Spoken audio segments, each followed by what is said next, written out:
засаг байгуулсан дараагаар яригдсэн зүйлүүд бол хэдэн нэгэн цагт бол энэ намтарсан засаг бол угаасаа салнаа. Ерөнхийлөгчийн сонгуулийн урд уу гэдэг л асуудал байсан. Их хурлын сонгуул болсны дараагаар нэг ус төрчгүйгээр бодиттой ажил хийж болох хугацаа бол 2 жил лээдэг. Нөгөө сөрөгчин болох ёстой тэр намыг кабинетаа ураад ажилуулах нь арчил талаасаа парламентыг бэхжүүлэх талаасаа ер нь бол жоон сул болох юм шүү гэдэг бас шүүмж байсан. Хугацаа бол арай жоохон эрт хамтарсан засаг бол тарлаа. Улс төрийн хэрүүл хаанаас үүссэн бэ гэхээр ерөнхий сайдын хүүхэд сүү тавих ёслолтой холбоотойгоор одоо үнэтэй брэнд орлогосод авсан байж болцшгүй бэлэг өгсөн гэх зүйлээс анх эхэлсэн шүү дээ. Тэгээ ерөнхий сайдыг орлогоо нотлоо, хүүхдийн чинь тансаглал, таны орлогын хүрээнд байна уу юу, энэний ард авилга байгаа юм биш үсттэй. Өөрөө энэ нөгөө авилгын тогтолцоог нэгсэх болсон юм биш үү гэдэг энэ олон нийтийн хардалт үүсээд. За энэ хардалтад дамжираад гудамжинд зарим талаар залуучууд жагсаал болсон баг. Энийгээ тайлбарласан уу? Энэ асуудлаа ярьсан уу гэхээс илүүтэйгээр логикийн ингээд 90 саруулаар ил цагаан хүн бүхний нүдэн дээр байгааг харахаар ерөөсөө л ардын намын 2 дугаар хэл хоолнд орхоо хитрхи яарсан байна. Одоо хитрхи одоо бялуу харагдаад байгаа учраас ажил хийхээсээ илүүтэйгээр биднүүсийн байх ёстой сандал суудал дээр биднүүсийн байх ёстой эрх мэдэл дээр ягаад өөр намын хүмүүс суугаад байгаа гэдэг энэ нэг юм атгах жижиг одоо бодлоосоо болоод засгийн газрыг огцруулах шийдвэрээ ерхий сайдынхаа энэ хүүхдийн тансаглал дээр биш арчилсан намын алдаа гэдэг үг хэрэглээд одоо шийдлээ гаргалаа шүү дээ. Хилэм тойрсон хэрүүлээс одоо яаж гарахаа л ойлгохгүй одоо шийдвэрээ удаагаад тахшгүй байна. Яг тэгвэл баг урлагийн шийдвэр одоо хүртэл арчилсан намд ирээгүй байна. За арчилсан нам яаж одоо гэрээгээ зөрчсөн бэ гэдэг дээр логикод бол маш том одоо зөрчил үүссэн. Манай бүрд дээр ч гүшүүн бүрийг илэглээд асуулаа шүү дээ. Би бүх сайдуудаас асуусан. Тэр ерөнхий сайдын хүүгийн тэр тансагласан хөрөнгө мөнгийг та нар олж өгөөгүй олж өгөөгүй л гэж хэлээ. Одоо энэ арчилсан намын 8 сайдтай холбоотой юм уу? Яагаад гинт энэ 8 сайдыг засгаасаа гаргаж хэлвэ гэдэг хошин шог шиг юм болж байна. Дахиад миний одоо бодож байгаагаар харж байгаагаар бол яг хөшгөний ардах хэрүүлээ бол эдгээр ил гаргаж хэлэхгүй байна. Энэ Батулгын ерөнхийлөгч Женко ерөнхийлөгч байхдаа нэг энэ яг энэ 19 оны өөрчлөлтийг хийх явц би ард түмнээс ерөнх Монгол улс засаглал ямар хэлбэртэй байвал зүгээр вэ гэдэг асуулт асуунаа гэдэг бас нэг тийм мөөхрөл явдлаа шүү дээ. Яг тэр мөөхрөлийн бас нэг хөлбөр ийм хэл ам, ийм ховжив, ийм улс төрийн их муухай хэлдэг шийсний шинжилгээ гэж яриад байдаг шиг юм яваад байна. Бас л Батлага гэдэг ерөнхийлөгч байх үедээ үндэсний аюулгүй байдлын зөвлөлийг өөрийнхөө үгээр дуурдаг, өөрийнхөө дагуу байдаг хүмүүсээр бүрдүүлж байгаад шүүхийг шүүдэх хүртэл болж галзуурсан шүү дээ. Яг тэрнтэй адил 2 дугаар анги яваад байгаа юм биш үү? Энэ засаг унах шалтгаан тий ерөнхий сайдын хүүхдийн нэг юм байсан. За тэр шалтгаан хавсраг нь арчилсан намыг засгийн газраас гаргаж байгаа. Гэтэ ардаа үлдэж байгаа нь үндэсний аюулгүй байдлын зөвлөл дээр өөрийн гэсэн 3 үнэтэй. Засгийн газар болон улсын их хурал дээр өөрийн гэсэн дэмжлэгтэй. Тэр дэмжлэгээрээ ингээд дараагийн одоо эрх мэдлийнхаа үргэлжлэлийг хийх гэсэн хөшгөний ардах тулам яваад байгаа юм шиг гэсэн боломжтой байна. Ардын намын баг хурлын шийдвэрийг ямар үндэслэлээр гэдэг юм бүргөө цаасан дээр нь авч харахыг хүсэв тэгсэн яд хүлээж. Би одоо ингээд өмнөх түүхийг хэлье.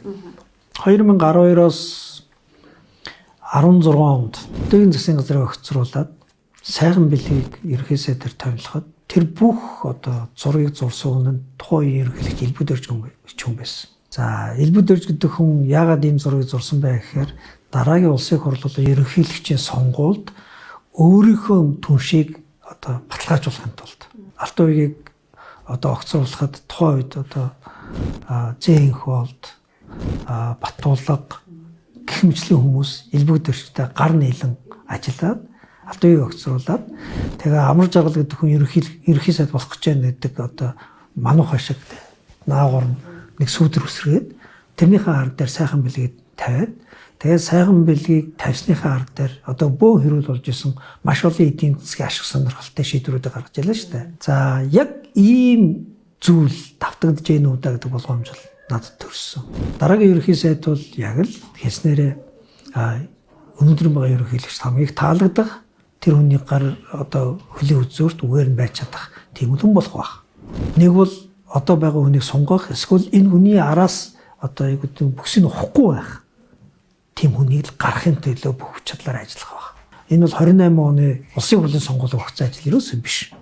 Энэ бол түүний наан болох гэж байгаа сонгуулийн бэлтгэл ажил хангагдж байна. Би бол тэгж харж байгаа. Одоогоос 4 жилийн өмнөх ерөнхийлөгчийн сонгуулийг саная. 2019 оны нэмэлт өөрчлөлт. Тэр үед болж байсан өрнөл тэ Батулга гэдэг хүн өөрөө тэ одоо ахнах нь гэж хэлж байгаа дүүнэртээ одоо холигтуулах гэж ярьдаг тэ далаараа цэвэр тавиулах тэр үйл явдлын тэр чинь хин хийж хин найрууллаа. Тэр хүмүүс нь мос солигдоогүй яг хэвэндээ одоо ирэх мэдлэлээр ингээд тоолоод нэгнтэйгээ зодтолдоод байж байгаа байхгүй юу. Яг илбэгдэрж Батулга Зээнх болд гэдэг 3 хамтраад Алтуугийн зайлуулчаад ард дээр хоорондоо зодтолдоод юу боллоо те. Өнөөдөр нь одоо нэгнийгээ нүүр тулаад уулзах одоо чадваргүй хүртлээ одоо үзэн ядал нөртцөн тийм байгаа байхгүй юу. Яг тэр хувь заяа дахиад давтагдаж байгаа. Тэрийг ил гаргаад хэлж зориг байхгүй. Арчсан нам бол яг бүх юм гараад хэлцдэг нам. Ардын намхны нэг одоо дотоод соёл нь болохоор нодон дотроо тусаа гартал зодтолдоод хөшнийх урд гарч ирэхээр тосоо гартал тэрвэрлээ сууж идэг тийм л одоо нам штэ. Хөшнөр байгуулж байгаа засгийн газар би бол юу гэж бодож байна. Хамтран засгийн газарт нэг том алдаа байсан. Засгийн газар хитрхи данхаасан. Хитрхи олон нам хитрхи орсон учраас олон яам олон сайдууд үйлдвэрлэсэн. Тэгээ одоо бол ардын нам дангаараа засгийн газар байгуулъя гэж байгаа бол эхний ээлжинд одоо хиймлэр үйлдвэрлэгдсэн сайдуудаа зогсоох байх. Яамны тоо бүтц одоо буцаад багасгах байх. Дарга нарын тоог цөөлөх одоо тийм зорилготой ажилласаа хүсэж байна. Тэгснээс 2 дугаар ээлжнийхээ хоолнд оруулахын тулд байгаа бүх одоо ширээн дээрх тавга хураахгүйгээр тэрийгэ дүүргэнэ гэж бодох юм бол Монгол эдийн засаг дийлэхгүй. Монгол улс ийм тансаг одоо дарга нарын найрын ард дээр ард түмний татвараар боломжийг авч байгаа энэ нэг дарангуулал энэ нэг төвчээр шаардсан хүн суртал бол бүр галзуур. Тийм учраас яамд бол багасаасаа гэж хүсэж байна.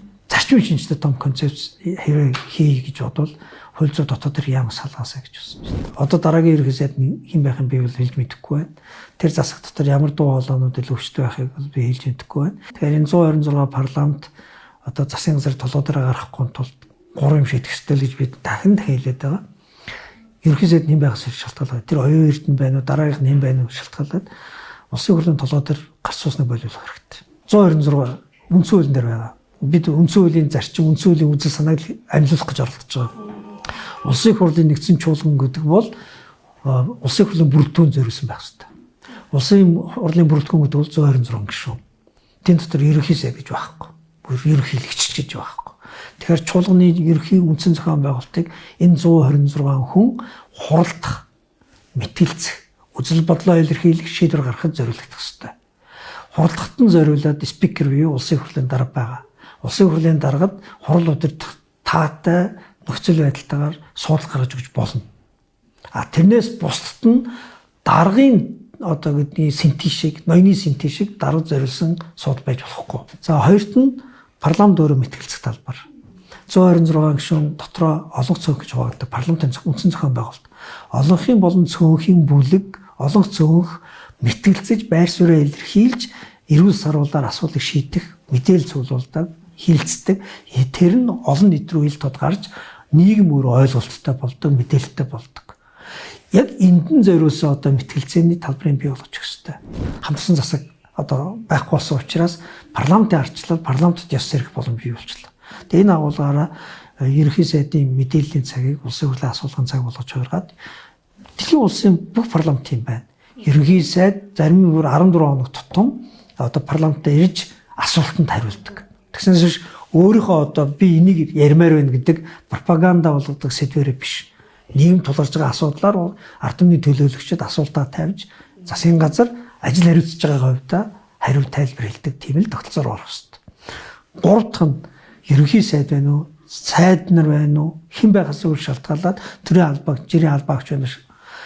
Улсын хурлд худлаа хэлтийн зогсоох хэрэгтэй. Болиулах хэрэгтэй. Худал мэдээ баримт, худал одоо пропаганда тий хоосон хэрүүл хийдгийг болиулаад бодтой ажил хэрэгч тоо баримттай үндэслэлтэй нотлогоотой тэм зүйлийг ярьдаг болох хэрэгтэй. За энэ гурвыг хийгээд авах юм бол засгийн газар ерөнхий сайд тийм байх зүйл шалтгаалаад парламент үндсэн хуульд байгаа төрийн эрх баригчдад байгуулга.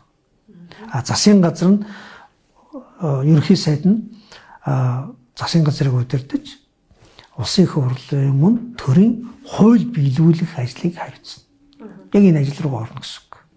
Энэний ар дээр дахиад бид бас ярих хэрэгтэй юм бол ерөнхийлөгч юм бэ. Ерөнхийлөгч гэдэг бол улсын хурлд ажиллаа хариуцдаг албан тушаалт. Яг мөн адилхан ерөнхий сайдын статустай. Улсын хурлын асуулганд хариулдаг байх хэрэгтэй. Улсын хурлын ажиллагаа ирж хариулсан тайлганадаг байх хэрэгтэй. Үндсэн хууль дээр байгаа нэг залт байгаа. Ерөнхийлөгч улсын хурл таалаар оролцох хэрэгтэй. Мэдээлэл өгөх хэрэгтэй. Гэхдээ улсын хурлыг даргалах эсвэл улсын хурлын толгойд гарч суух явж боломжгүй. Ер нь бол энэ 3 даргын улс болсон байгаа улсаар нэг өөрчлөх хэрэгтэй. Монгол улс үндсэн хуулиар эрх мэдлийг 3 хуваарлсан. Хууль тогтоох, гүйцэтгэх, шүүх. Тэгснээс 3 дарга Монгол улсыг захирдаг социализм үеийн дарга нарын улс ерөөсөө биш. Тийм учраас үндэсний аюулгүй байдлын зөвлөл дээр улсын хурлын дарга орж сууж байгаа боловсрох хэрэгтэй. Улсын хурлын дарга улсын хурал дээр л эрх мэдэлтэй байх хэрэгтэй. Үндэсний аюулгүй байдлын зөвлөл гэдэг бол эрх мэдэл хурлын байгууллага ерөөсөө биш. Зүгээр үндсүүл дурдгдсан зөвлөмж өгөх хэрэгтэй нэг институт. Тийм учраас тэр байгууллага одоо улсын хурлын даргаыг дотор оруулж аваад ерөнхийлөгчөнд даргалаад улсын хурлын даргад заавар чиглүүлдэг гэж ерөөсөө болохгүй. Эсвэргээр улсын хурлд ерөнхийлөгч ирж ажиллаа хариуцсан тайлбар үндсэн хуулийн үүрэгтэй. Тийм учраас улсын хурлын дарга гэдэг хүн ажиллаа хариуцсан тайлганадаг тэр албан тушаалтны даргалдаг байгууллагын доор очиод ажиллаж болохгүй. Улсын хурлын гишүүн ерөнхий сайдыг одоо ажлыг хариуцуулж улсын хурлд дуудаж асуудаг мөртлөө ерөнхий сайдын даргалдаг засгийн газрын агентлагийн аль нэг газар ажиллаж болтгүй үстэй. Яг энэ зарчим, үндсүүлийн зарчим, энэ үндсүүлийн зарчим хэрэгжүүлэх ёстой.